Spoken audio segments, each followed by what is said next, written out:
저와 여러분 한 절씩 교독하겠습니다. 제가 먼저 1절 읽고요. 마지막 절은 다 같이 읽겠습니다. 야고보서 3장 1절에서 12절입니다. 제가 먼저 읽겠습니다. 내 형제들아 너희는 선생된 우리가 더 큰 심판을 받을 줄 알고 선생이 많이 되지 말라.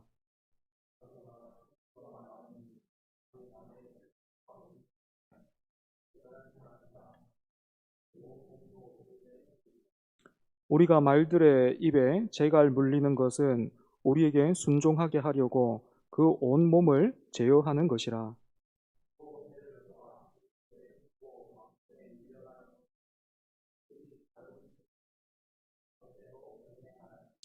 이와 같이 혀도 작은 지체로 돼 큰 것을 자랑하도다.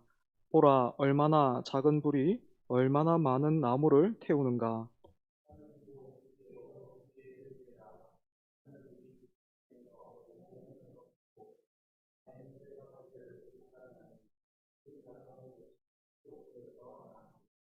여러 종류의 짐승과 새와 벌레와 바다의 생물은 다 사람이 길들일 수 있고 길들여 왔거니와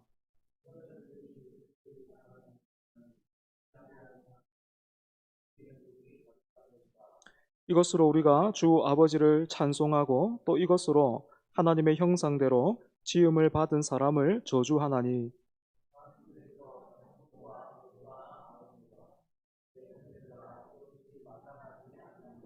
샘이 한 구멍으로 어찌 단물과 쓴물을 내겠느냐. 내 형제들아 어찌 무화과 나무가 감람 열매를 포도나무가 무화과를 맺겠느냐. 이와 같이 짠물이 단물을 내지 못하느니라. 아멘. 당신의 언어는 구원받았습니까? 라는 제목으로 백종수 목사님 말씀 전해 주시겠습니다.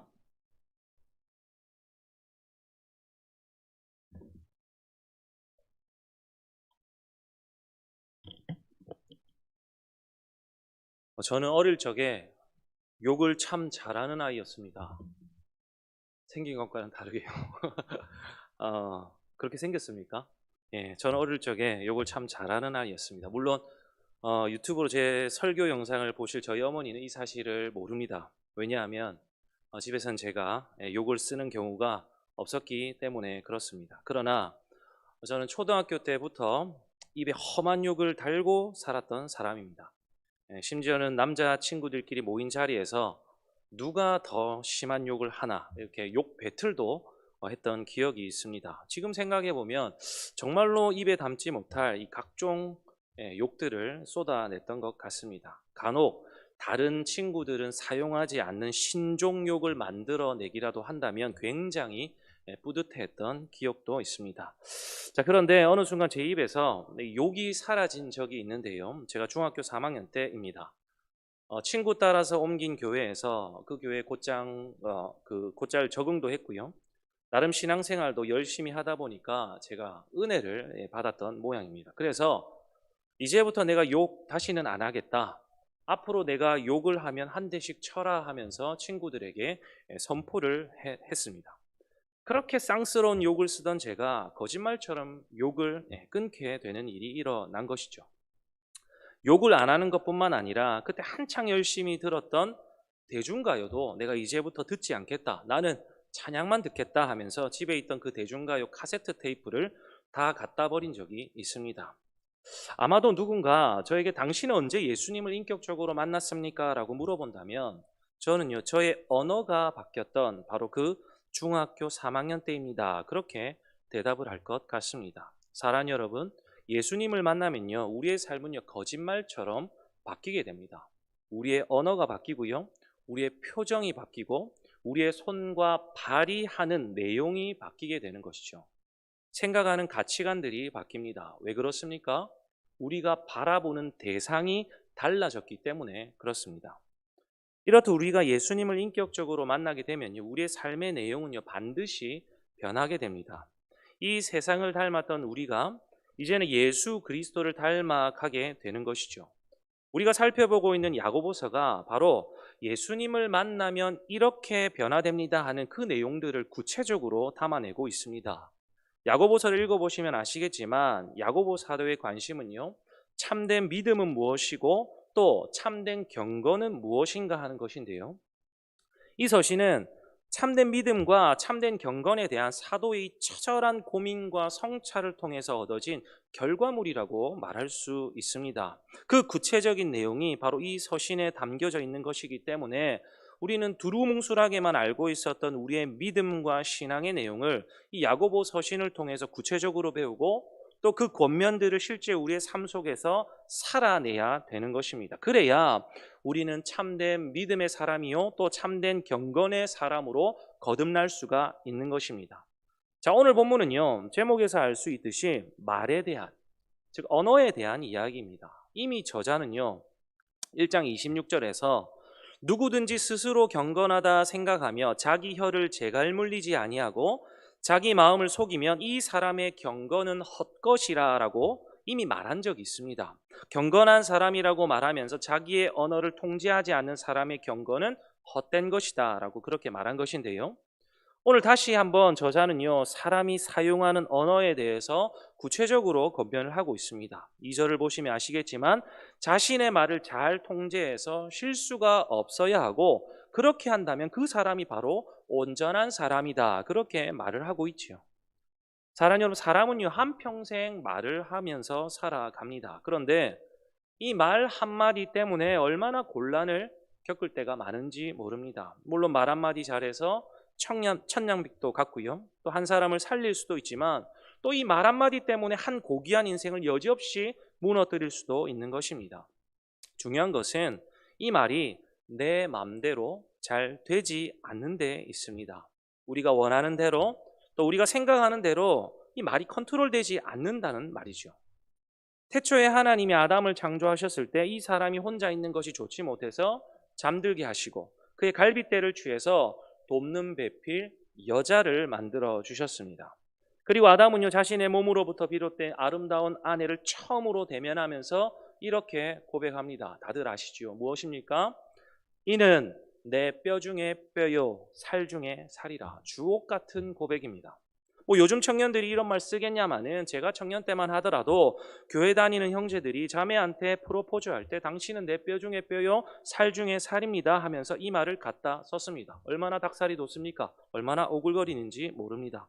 물론 오글거리기는 하지만 첫 인류가 사용했던 언어는요 이렇게 아름다운 것이었습니다. 그런데 이렇게 아름답고 주옥 같은 말을 내뱉던 인류를 한순간에 무너뜨린 것도 역시나 말이었습니다. 그렇게 아름답기 그지없던 입술에서 어떤 말이 또 나옵니까? 선악과를 서로가 따먹고는 하나님께서 꾸짖으시니까 아담이 뭐라고 대꾸합니까? 하나님이 주셔서 나와 함께 있게 하신 여자 그가 그 나무 열매를 내게 줌으로 내가 먹었나이다 라고 하면서 갑자기 비겁한 변명을 둘러대기 시작합니다. 조금 전에 했던 그 닭살 멘트는 어디 가고 지금 이렇게 책임 전가를 하고 있는 겁니까? 이렇듯 사탄의 배후 세력인 뱀을 통해서 아름다웠던 사람의 언어가 왜곡되기 시작한 것입니다. 사람의 언어 또한 타락한 것이죠. 그리고 그 언어의 그 타락한 언어의 가장 무서운 독소는 무엇이냐면 바로 거짓입니다. 오늘날 가짜뉴스가 얼마나 이 세상을 어지럽히고 있습니까? 우리 교회 안에서도요 전혀 검증되지 않은 가짜뉴스들이 무분별하게 전파가 돼서 성도들로 하여금 혼란을 야기시키고 있습니다. 이뿐이겠습니까? 사람들이 악플 때문에 스스로 목숨을 끊는 일이 너무나도 많이 일어나고 있습니다. 세상 사람들만 그런 것이 아니라요 예수 그리스도를 섬긴다고 하는 사람들 가운데서도 심지어는 목회자 가운데서도 이런 거짓말이나 다른 사람을 비난하는 말이 그 삶에서 뿌리 뽑히지 않아서 교회를 힘들게 만들고 또 지체를 상하게 하는 일들이 일어나고 있다는 것이죠.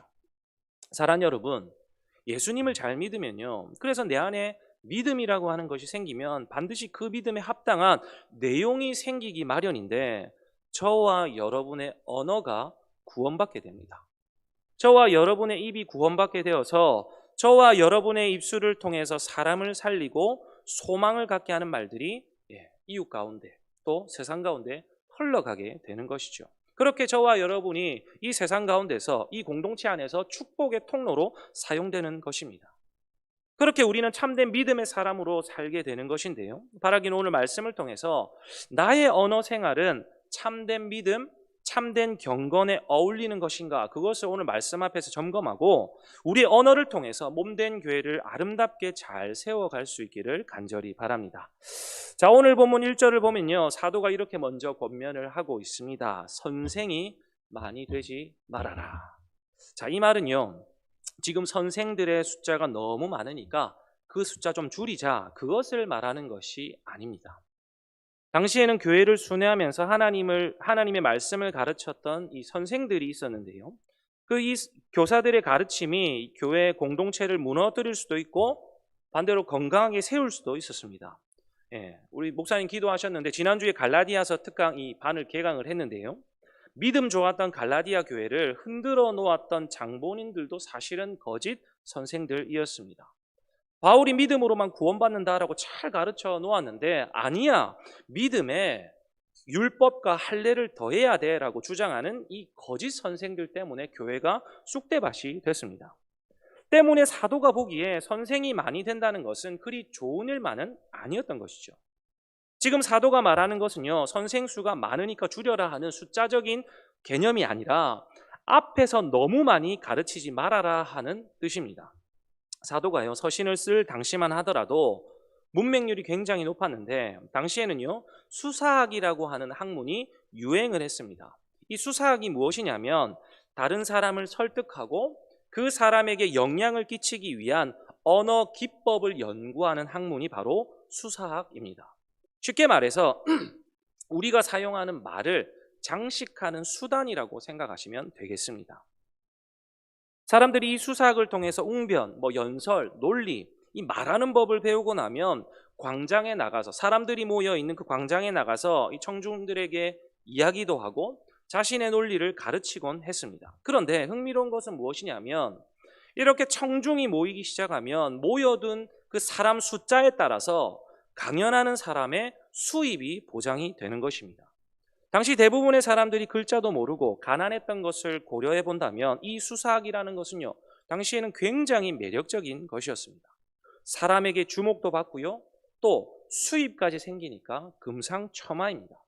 문제는 이러한 매력 때문에 너나 할 것 없이 조금만 배웠다 하면 무지한 사람들에게 가르치기 시작하는 것입니다. 이것은요, 교회도 마찬가지였습니다. 사랑하는 여러분, 교회는 어떤 곳입니까? 교회는요, 진리의 터 위에 세워진 그리스도의 몸입니다. 절대로 사람의 생각이 기준될 수 없고요, 하나님의 뜻과 하나님의 생각만이 이 교회의 유일한 기준이 될 수 있습니다. 그런데 자칭 선생이라고 하는 사람들이 하나님의 말씀, 즉 절대 진리를 가르치는 것이 아니라 자신의 의견을 가르치기 시작하는 겁니다. 개인적으로 저에게는요, 하나님께서 주신 부르심이 하나 있는데 무엇이냐면 한평생 바른 복음 전하자 하는 것이 목사로서의 저의 부르심입니다. 그래서 저는요, 갈라디아서 1장 8절, 그러나 우리나 혹은 하늘로부터 온 천사라도 우리가 너희에게 전한 복음 외에 다른 복음을 전하면 저주를 받을지어다 하는 이 말씀을 저의 이 약속의 말씀으로 제가 붙들고 있습니다. 강단에 섰으면요, 하나님 말씀, 바른 복음을 전해야 맞습니다. 선생은요, 하나님의 말씀을 가르쳐야 맞죠. 그런데 사도가 보니까 그게 아니더란 말입니다.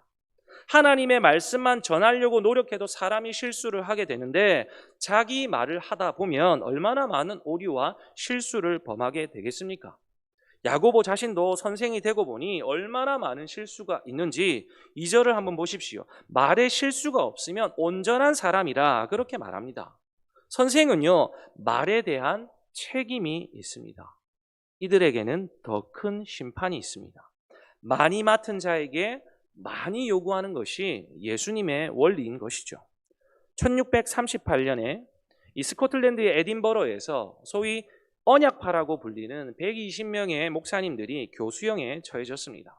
모두 다 개혁주의 목사님들이었는데요. 이 목사님들은 모두 다 가족들이 지켜보는 가운데서 가장 악랄한 방법으로 순교를 당했습니다. 그 중에 제일 나이가 어렸던 27살의 브래들리라고 하는 목사님 한 분이 순교당할 차례가 되었는데, 형 집행자가 마지막으로 당신 할 말 없습니까? 그렇게 물었습니다.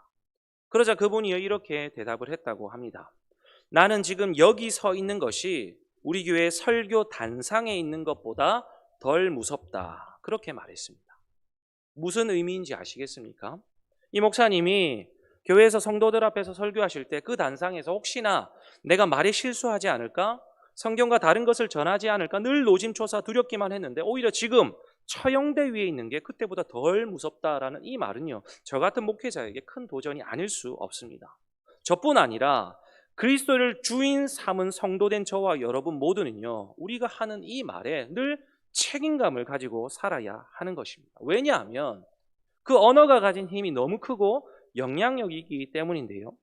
3절부터 6절까지의 본문이 이 언어의 막강한 힘을 세 가지 비유를 들어서 설명하고 있습니다. 말들의 달리는 말의 입에 물리는 재갈, 그리고 배의 키, 그리고 불, 이렇게 세 가지 비유를 들어서 설명을 하고 있는데요. 이 세 가지 모두는요, 작은 것이 큰 결과를 초래한다는 공통점을 가지고 있습니다. 비록 우리의 혀가 인체 가운데서는 대단히 작은 부분에 해당하고 심지어는 입 속에 숨어서 잘 보이지도 않는 것이기는 하지만 이것이 한 사람을 죽일 수도 있고 우리 공동체를 들었다 놨다 할 수도 있는 엄청난 것이죠. 요즘 듣는 뉴스들 중에서 안타까운 소식들이 있습니다. 학교 선생님들이 학부모들의 끊임없는 민원, 그 말 때문에 스스로 목숨을 끊는 사고가 연이어서 일어나고 있습니다. 무심코 던진 그 말 때문에 사람이 죽고 있습니다. 얼마나 심각한 문제들입니까? 사랑하는 여러분, 저는요, 적어도 우리 교회 안에서만큼은, 우리 성도들 안에서만큼이라도 말 때문에 사람을 아프게 하는 일은 없으면 좋겠습니다. 우리 안에서 사실 관계를 깨뜨리고 서로를 힘들게 하는 것, 공동체의 마음이 나누어지는 것, 결국에는 말 때문이죠. 저마다 다 믿음이 있어서 너나 할 것 없이 하나님 나라와 의를 위해서 신앙생활을 하고 있고 또 다 하나님의 기쁨 되기 위해서 애를 쓰고 있지만 우리가 쓰는 말 때문에 깨지고 상처받고 나누어지는 일이 우리 교회 안에서 많이 일어나고 있습니다. 굉장히 안타까운 일이죠. 모두가 추구하는 대상, 그리고 믿음의 대상, 신뢰의 대상은 동일한 우리 하나님 아버지인데 가끔은 내 생각과 맞지 않기 때문에 어느 한쪽은 말 때문에 상처를 입게 됩니다. 사랑하는 여러분, 참된 경건과 참된 믿음의 구체적인 내용과 실체는요, 바로 말에서 시작되게 됩니다. 내가 누구인지, 나의 이 영적인 정체성은 내가 이 작은 혀를 어떻게 사용하고 있는지를 보면 알 수 있습니다. 내 말로 내가 무엇을 창조하고 있는지를 보면요, 내가 믿음의 사람인지 아닌지가 증명될 것입니다. 굉장히 어려운 일입니다. 그런데 우리가 교회로 모였기 때문에 그리스도를 머리로 한 한몸된 지체이기 때문에 우리는 말로 상처 주지 않으면 참 좋겠는데 간혹 말 때문에 상처를 주거나 또 반대로 받는 일이 생기면 서로 좀 진솔하게 마음을 나눌 수 있으면 좋겠다 싶습니다. 내가 그때 이래서 속상했고 내가 이래서 서운했다, 그렇게 말을 할 수 있으면 좋겠고요. 그렇게 누군가 나에게 찾아와서 그런 말을 하면 겸손한 마음으로 인정해주고, 아, 그랬구나, 내가 정말 몰랐다, 내가 그때 실수했다, 그렇게 말해주면 참 좋겠습니다. 물론 내가 의도한 것도 아니고 기억조차 나지 않을지라도 누군가 용기를 내어서 그렇게 찾아와서 말을 해주면 인정해주면 좋겠습니다. 내 의도가 중요한 게 아니고요, 그 사람이 그렇게 느낀 게 중요한 것입니다. 그쪽에서 아프다고 말하는데 굳이 그건 아픈 게 아니라고 말하지 마시기를 바랍니다. 그 사람이 아프다고 하면 아픈 겁니다. 때문에 마음을 다해서 사과하고요, 할 수만 있다면 고맙습니다라고 말해 주십시오. 그 말을 하기까지, 당신 때문에 서운했다, 그 말을 하기까지 얼마나 고민하고 찾아왔겠습니까? 그냥 무시하고 안 보면 되는 일일 텐데 용기를 내어서 다가와 줬으니 굉장히 고마운 일이죠. 저는요, 우리 초전교회가 이런 신앙의 내공과 실력을 갖춘 그런 건강한 교회였으면 참 좋겠습니다. 오늘날 이 시대에 대화가 가능한 사람, 또 함께 그 마음을 나눌 사람이 없어서 죄다 핸드폰만 바라보고 있는데 나의 있는 모습 그대로를 받아주고 또 경청해 줄 사람들, 그 사람들이 바로 우리가 되면 참 좋겠습니다. 사랑하는 여러분, 우리는요, 다른 것 쫓아가는 사람들 아니지요. 무엇을 쫓아가는 사람들입니까? 성령을 쫓아 살아가는 사람들입니다. 그렇다고 한다면 너무 쉽게 거절하거나 도망치지 않았으면 좋겠습니다. 대신에 우리에게 붙여주신 그 귀한 지체들 함께 고민하고 때로는 말로 위로하고 말로 위로할 자신 없다면 국밥이라도 한 그릇 사주면서 함께 웃으면 얼마나 좋겠습니까? 참된 경건 그리고 참된 믿음은요, 바로 이러한 모습들을 통해서 드러나는 줄로 믿습니다. 사랑하는 여러분, 정말 쉽지 않은 일입니다. 우리의 결단 가지고 우리의 결심 가지고 이 일이 되지 않습니다. 8절 말씀을 보시겠습니까? 8절 말씀 보니까 혀는 능히 길들일 사람이 없나니 쉬지 아니하는 악이요 죽이는 독이 가득한 것이다 라고 말합니다. 우리의 혀는요, 능히 길들일 사람이 없다. 즉 우리 능력 가지고는 이 혀를 제어할 수 없다는 말이죠.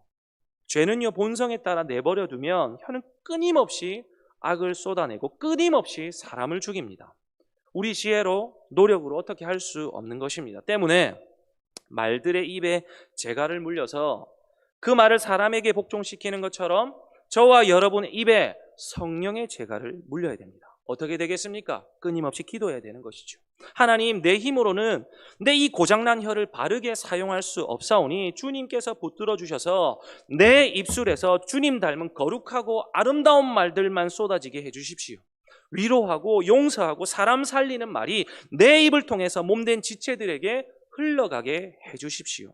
그런 기도가 저와 여러분의 그 삶 속에서 매일 그렇게 기도로 고백되어야 하는 것입니다. 말씀을 마무리하겠습니다. 사랑하는 여러분, 다시 한번 말씀드리지만 우리 안에 있는 이 믿음은요, 그 실체와 내용이요, 분명히 있습니다. 우리가 성령님을 쫓아 살아가면 우리의 삶은요, 어느 단면을 잘라보아도 일관된 흐름이 있기 마련이죠.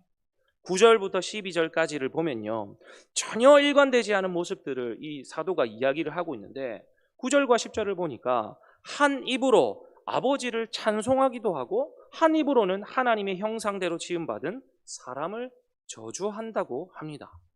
11절은요, 한 구멍에서 단물과 쓴물이 어떻게 나오겠냐고 말을 하고 있죠. 12절은요, 어떻게 무화과 나무가 감람 열매를 포도나무가 무화과를 맺겠느냐 하면서 이것은 마땅한 일이 아니라고 사도가 이야기를 하고 있습니다. 사랑하는 여러분, 우리가 성령을 쫓아 살지 않으면 이렇게 일관되지 않게 살아갈 수밖에 없습니다.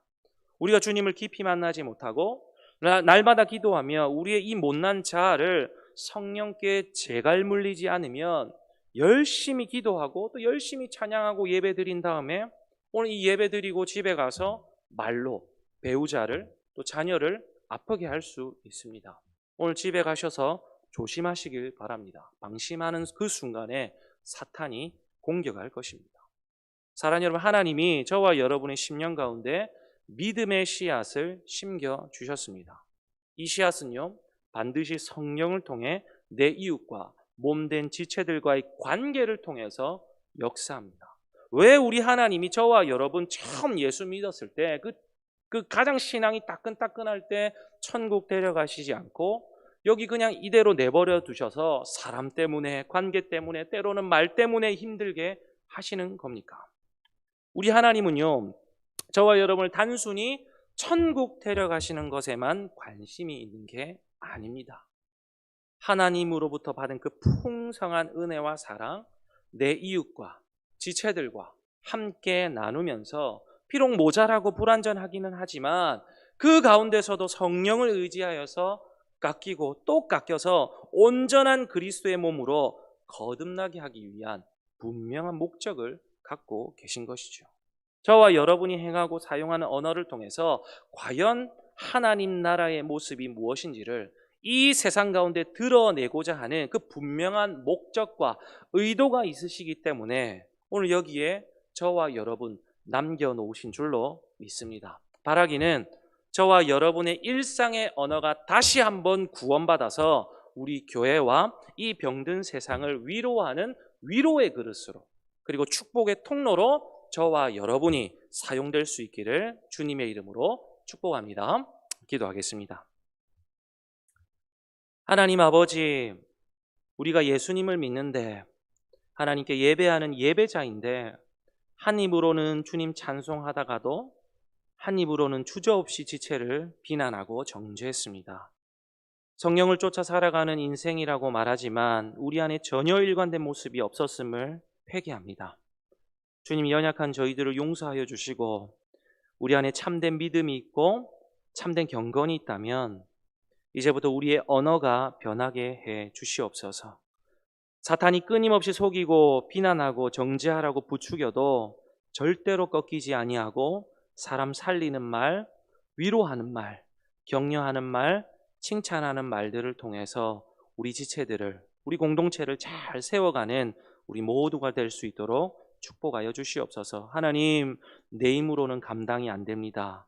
주님께서 능력을 더하여 주시옵소서.